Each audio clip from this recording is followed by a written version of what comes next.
வாழ்க வையகம், வாழ்க வையகம், வாழ்க வளமுடன்.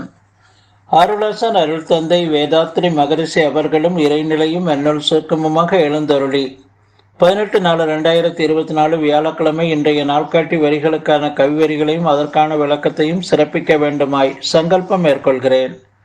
அனைவரையும் பணிவோடு முதற்கண் வணங்கி ஆரம்பிக்கலாம் என்றிருக்கிறேன். அனைவருக்கும் இனிய காலை வணக்கம். வாழ்க வளமுடன். சாமிஜியினுடைய இன்றைய நாள்காட்டி வரிகள். வாழ்க்கை என்பதே சிக்கல் நிறைந்த மன போராட்டமாகும். உடலும் உயிரும் சேர்ந்ததே ஒரு சிக்கல்தான் என்று சாமிஜி இந்த நாள்காட்டி வரிகள் கொடுத்திருக்காங்க. இதற்கான கவிதை வரிகள்.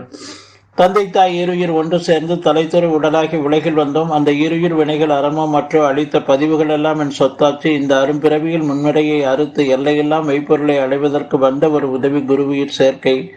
வணங்கி குரு திருவடியை வாழ்த்தி வாழ்வோம் என்று ஒரு பாடல சொல்லியிருக்காங்க. இன்னொரு பாடல்ல, முன்னோர்கள் செய்த வினை வித்திலுண்டு, மூளையிலே உன் செயலின் பதிவனைத்து உண்டு, பின்னினை புலனியக்கி பெற்ற பதிவுகளும் உண்டு. இம்மூன்றும் முன்னையே உண்டுடரும் அகத்தவத்தை இயற்றி ஒவ்வொன்றாய் படிச்செயல் பதிவு அகற்றி வர வேண்டும். உன்னில் பதிந்துள்ள பதிவுகளை நீக்க தணிக்க பொருள் செல்வாக்கு பயனாகாது உணர்வீர் என்று இந்த 2 பாடல் சாமிஜி கொடுத்திருக்கிறாங்க. வினை பயன் ஒரு தேகம் கண்டிருக்கிறோம். வாழ்க்கை என்பது சிக்கல் நிறைந்த மன போராட்டம் என்று சாமிஜி இந்த முதல் வரி கொடுத்திருக்கிறாங்க. நாம உடல் உயிர் சேர்ந்ததே ஒரு சிக்கல்தான் என்று 2வது வரியில கொடுத்திருக்கிறாங்க.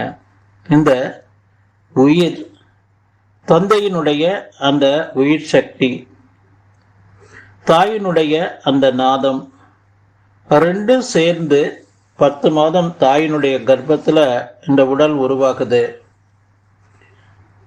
தந்தையினுடைய உயிர் சக்தி என்று சொல்லும் பொழுது அவர்கள் அம்மா அப்பா இப்படியே தொடர்ந்து வந்து ஆதியில தோன்றிய அந்த முதல் மனிதன் தொட்டு அந்த முதல் மனிதனுடைய வித்து என்பது விலங்கின வித்து. அதன் பிறகு படிப்படியாக ஐயுணர்வு விலங்குல இருந்து 4 அறிவு பாம்பு, 3 அறிவு எறும்பு, 2 அறிவு புழு, 1 அறிவு தாவரம் என்று சொல்லி அந்த பஞ்சபூத கூட்டு அந்த சுழற்சியில ஏற்பட்டது தான் இந்த பரிணாமம் என்பதை நாம புரிந்து கொண்டு வாழணுங்க. அப்போ ஒவ்வொரு இடமும் அந்த தந்தையினுடைய உயிர் சக்தி வழியாக தொடர்ந்து வந்த இயல்பிறப்பும் எபினையும் தொடரும் முத்து என்று சாமிஜி சொல்லுவாங்க. அதே போல தாயினுடைய அம்மா அப்பா அப்படி தொடர்ந்து வந்த அந்த பதிவுகள்.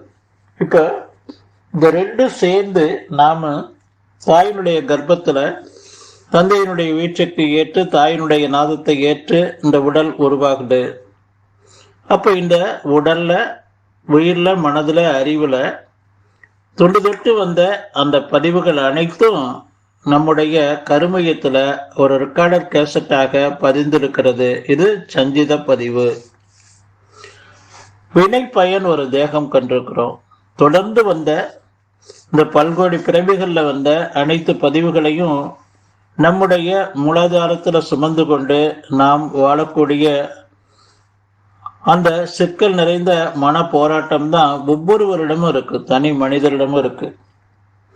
ஒவ்வொரு தனி மனிதரும் இந்த உடல் உருவாகி இருக்கக்கூடிய அந்த உண்மையை உணர்ந்து நமக்கு வரக்கூடிய எந்த சிக்கலையும் நாம புதிய சிக்கல்களை உருவாக்கி கொள்ளாம நம்மிடம் இருக்கக்கூடிய அந்த களங்க பதிவுகளான அந்த சிக்கல்களை ஒவ்வொரு மைக்ரோ செகண்டும் நம்முடைய உடலை உயிரை மனதை அறிவை சரி செய்து கொண்டு நுட்பம் தெரிந்து சாமிஜி நமக்கு கொடுத்திருக்கக்கூடிய மனவளக்கலை பயிற்சிகள் மூலமாக வேதாத்திரியத்தின் மூலமாக நாம நம்மளை முழுமைப்படுத்தி கொண்டா வரக்கூடிய அந்த சிக்கல்களை நுட்பம் தெரிந்து சொல்லுவாங்க. சும்மா கிடக்கிற கோடாலியை காலில் தூக்கிட்டு போட்டு குத்துது குடையுது என்று சொல்றாங்க என்று சொல்லுவாங்க. நம்ம கேள்விப்பட்டிருக்கிறோம். அப்போ அதுபோல புதிய சிக்கல்கள் எதையும் நாம ஏற்படுத்தி கொள்ளாம வரக்கூடிய ஒவ்வொரு சிக்கல்களையும் நுட்பத்தோடு அறிவாட்சி தரத்தை உயர்த்தி கொண்டு மன அமைதியோடு உடலை உயிரை காப்பாற்றி கொண்டு நாம அந்த பதிவுகள் நம்முடைய ஜெனட்டிக் பதிவு என்பதை உணர்ந்து அப்ப நாம ஒவ்வொன்றையும் நம்முடைய தவம் மௌனம் தற்சோதனை என்ற அளவுல நாம எடுத்துக்கொண்டு வாழும்போது நம்மை நாம் முழுமைப்படுத்தி கொள்ளலாம். சாமிஜி சொல்றாங்க, வாழ்க்கை என்பதே சிக்கல் நிறைந்த மன போராட்டம். உடலும் உயிரும் சேர்ந்ததே ஒரு சிக்கல் தான். அப்போ நாம ஒவ்வொரு மைக்ரோ செகண்டும் தவம், மௌனம், தற்சோதனை என்ற அளவுல அந்த தெய்வீக தன்மையோடு நாம வாடும்போது எந்த சிக்கல் வந்தாலும் சரி, அந்த சிக்கலை நுட்பத்தோடு, மன அமைதியோடு, அறிவாற்றத்தரத்தோடு நாம நீக்கி இந்த உடலை உயிரை நாம அமைதிப்படுத்தி கொண்டு உடல் நலத்தோடு, உயிர் சக்திய திணிவோடு நம்ம வைத்து வாழலாம் என்று சொல்லி நன்றியோடு நிறைவு செய்து கொண்ட இன்றைய சிந்தனையை வாழ்க வளமுடன், வாழ்க வளமுடன், வாழ்க வளமுடன்.